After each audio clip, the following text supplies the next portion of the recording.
Okay, so I honestly at first I didn't know what programming languages were. In 2021, I found a friend, so I saw her Instagram, and there was this her portfolio link. So I clicked on that, and then it said that the programming languages that I use are HTML, CSS, and I don't know Python. And I was so confused at the moment. I searched that up what these mean, and then it said computer programming. So I'm like, that's pretty cool. So then I thought about it, and then I thought maybe I should try it out. So I tried out Python at first, and it's so I tried Python at first, and then again I really liked it, and then I thought I should like dive deeper into tech community. And then I learned a lot of programming. I also learned some tools on my own. Besides that, I'm mostly self-motivated. I would say like my parents are not like super strict that oh get these good grades, do this, do that. Not really that. I'm just mostly self-motivated because I do want to try so many things out. I do want to like experience the world out there, and I'm sure there's like yet more to come. But yeah, I'm always just trying. Yeah. That's great. Thank you for sharing that. It's interesting that it didn't happen at school through a teacher. Like most of our interests or the influence of the teacher at school are that we were self-motivated to do this. But now just, Penny, what do you think? Like, what do we need? Like, if there wasn't a teacher, how do we make sure that we are seeing you wanting to create like this? So one of the areas I was just thinking, and again, having really successful examples to boys and young men, I think, and listening to you speak, one of the things I think that we might overlook is targeting some of our outreach to the parents, especially perhaps to the moms. Like I'm envisioning, I don't know, maybe I'll go to talk to high school PTAs or whatever it is, just to try and encourage the parents to see these as opportunities for their girls. Because a lot of it, even if you don't know that it's coming from your parents, it's coming from your parents, right? Like myself as an example, I'm in various tech fields. My sister has her captain's license, so she's a first aid on a ferry. But our mom was a stay-at-home mom, and we were like, exactly, like how did both of us end up in non-traditional roles, working, supporting ourselves and everything, and yet she didn't model that for us. So we just realized that everything she did and the way she acted and the way she interacted and the way she brought us up was just we can do whatever we want and she would support whatever we want, and that was an important factor in us just feeling free to choose whatever we wanted. So I think that's potentially something that we can really look at is, yes, let's target the young people at whatever age. And let's also find outreach to parents of school-age children and let them know this is a really exciting career for your girls. They can go into all of these interesting places. Yes, they might be, not necessarily the majority, but that's what makes it exciting. That's what makes opportunity, and that's where their potential differences can actually contribute and make the world a better place. So that, to me, seems like an area that I'm actually going to take home and really try and focus on some of the outreach. In Vancouver, we have a number of very active ISACA, or ISACA chapters, one of the most active almost in the world. And we do a lot of the Students in Tech and One in Tech, and then we do hackathons and school-age and a lot of that kind of thing. But I don't think there's anything that's focusing on the parents. So that's really interesting. Yeah, that's a great perspective. Yeah. And noting this, I hope my memory will hold on to it. Because that's what today is. We want to create these ideations together and be inspired so we can be the opportunity and catalyst for change. I agree with Penny, so that's a great way to start. I also think Penny again talked about incident, right? How interesting it is, but experiencing an incident is also the best way to learn about cybersecurity. We see what's going out there today within youth. Cyberbullying, there's a lack of cyber hygiene, there's a lack of awareness on social media, what you should be outputting, what is the digital footprint you leave behind. I think if we have targeted courses educating youth while they're still in school on cyberbullying and making sure the parents understand what cyberbullying is, so basically bringing both the parents and the kids together to understand in the age of social media, how do you protect yourself, your online identity, your digital footprint, what you leave behind can have great repercussions.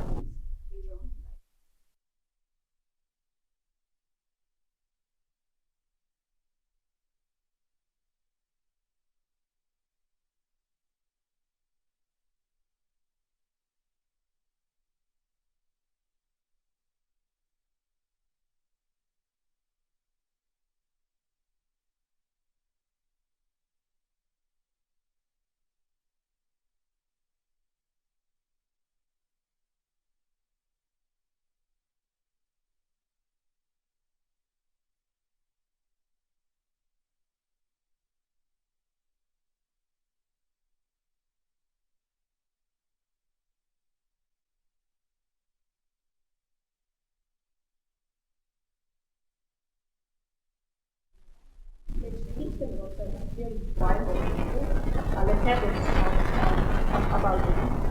It's very, very important to have an open environment, not only at home, but also in schools. So there has to be a lot of discussion in explaining why we are doing what we are doing, and what is the extent of the and what is the need and how it can help you. I also think investing in STEM, which is happening quite a bit now, right? There's a lot of investment in STEM happening, and there are a lot of targeted programs in schools and colleges right now that enable women to be able to be encouraged to understand it's not always about intellectual capability. It's also about interest, right? It's also about your emotional quotient. I would hate to have a cyber incident responder in my team who has zero empathy, who's not able to take hold of herself or himself when an actual incident happens, right? So those are the skills we should be able to teach right at a very young age, how to maintain your demeanor while a crisis is happening. You learn that at home, you learn that at school, and then you learn that, I think, 2020 happened. Everybody learned to pivot and understand, and suddenly cybersecurity became a thing.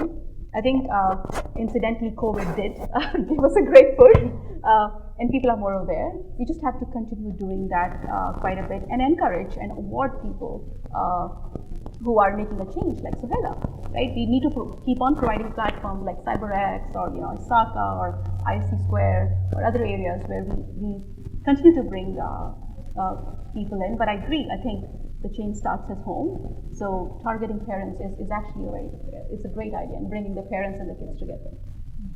Really good input here. I'm going to try and retain all of this and have to watch the recording. At the Catalyst, we introduced CyberStart Canada, a youth-focused gamification program to high school-aged girls and youth and non-binary. We had over 2,000 youth across the country engage in our platform and in the game, in the programming, with 50% being girls. And when we went back out and we asked the girls, why did you participate? And they first said, because we were interested in safety. We wanted to create a safe environment for our friends and family and have a good understanding of what safety meant in the digital realm.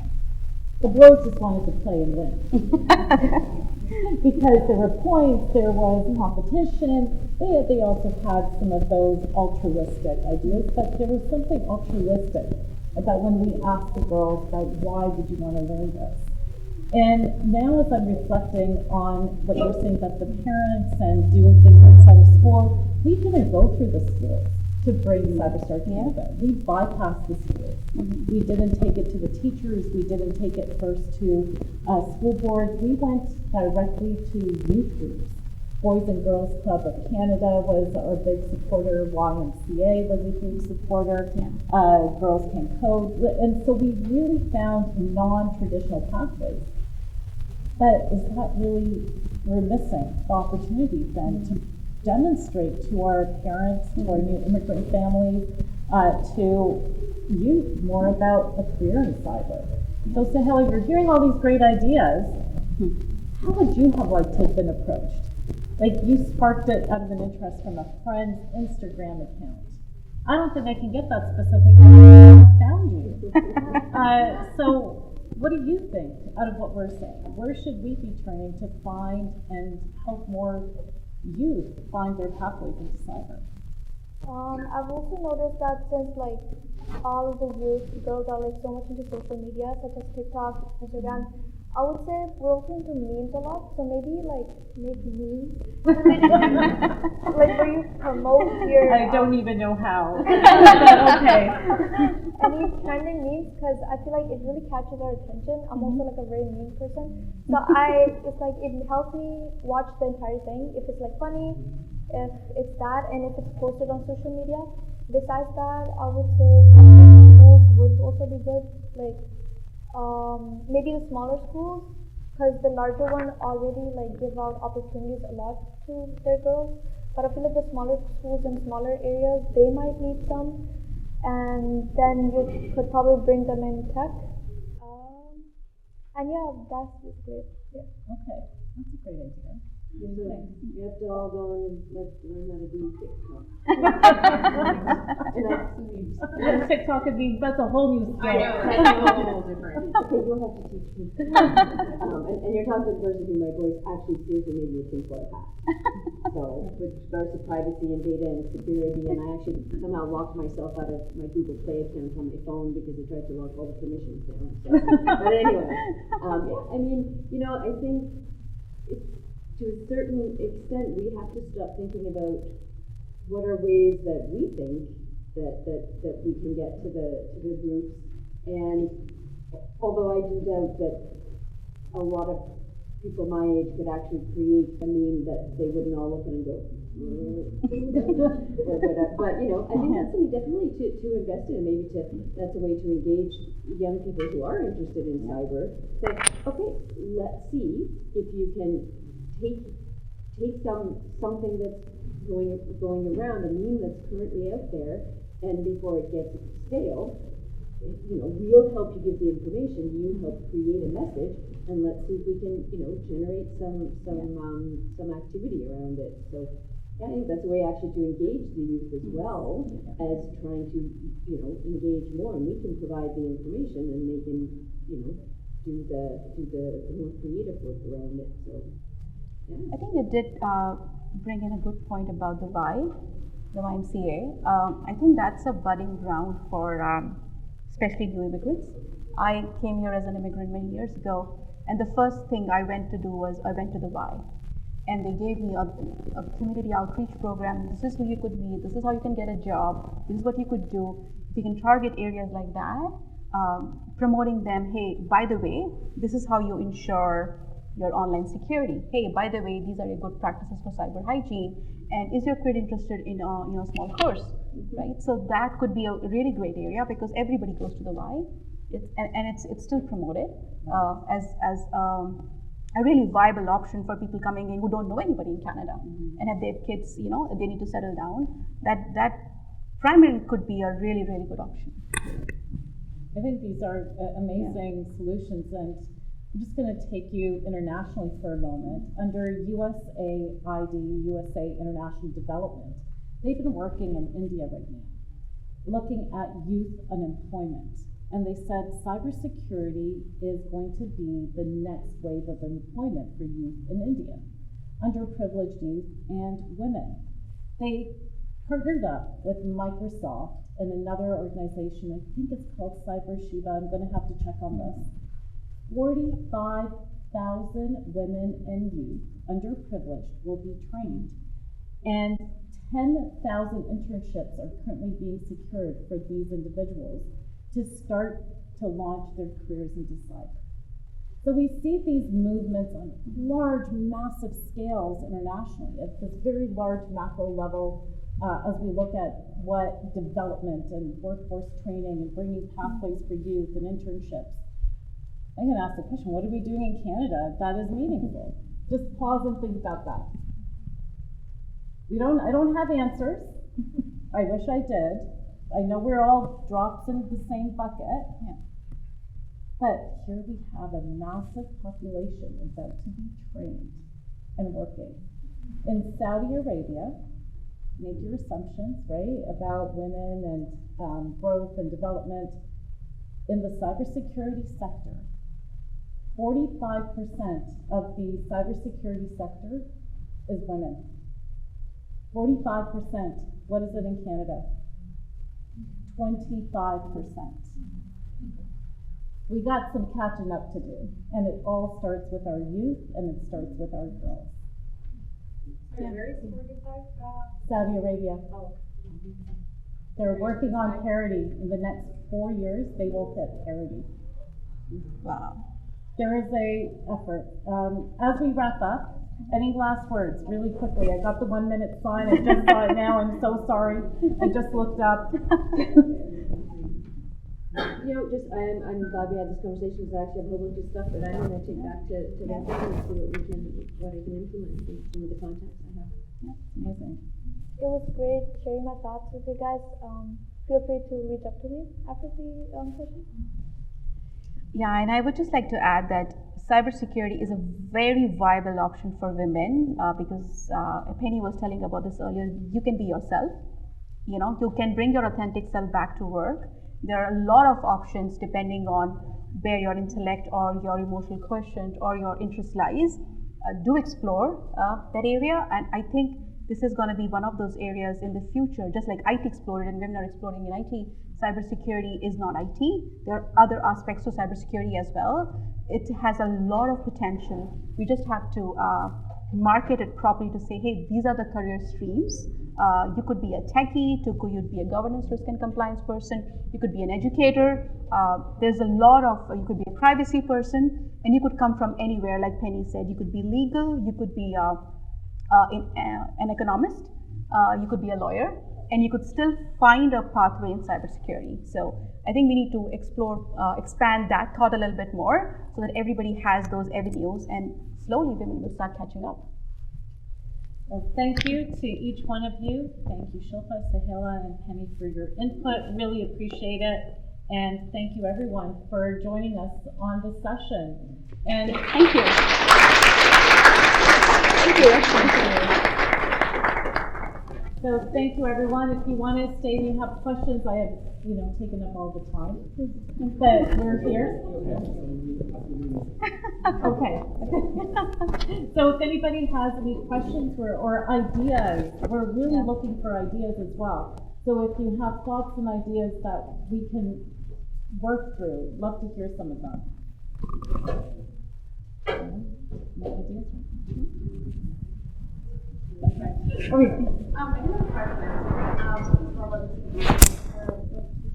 Hello. I don't know if this works.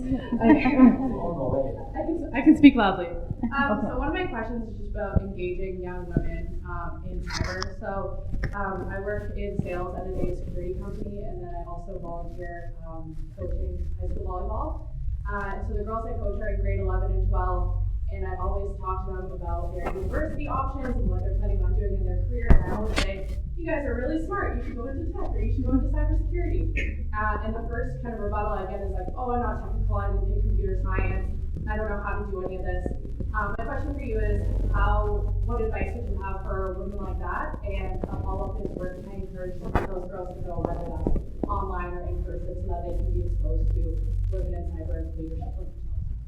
I have something, that I say to, and I just said to my sister the other day, to anyone who has a comment, look, I'm not this or I'm not that, my attitude is, other people think you are, and this is a little brutal, but how arrogant are you that you think that you know more than everybody else, when everybody else says, you can totally do that. You're like, no, I can't do that, I can't do that. It's like, really? You're that much smarter than everybody else? That they all think you can, and you say you can't, and you think you're right?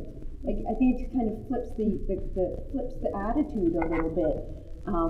So that's a way that I would sometimes approach and go, what are you talking about?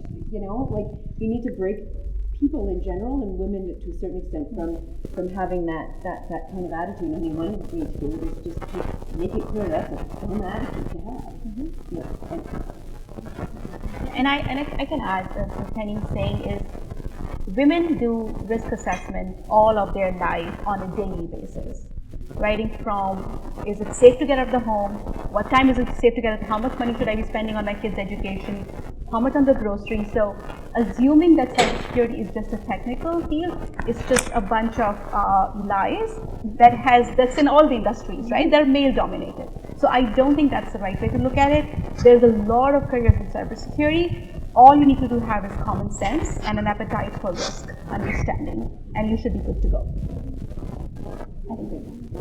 And I'll just say, it's the last piece, Cybersecurity Canada reboots in September.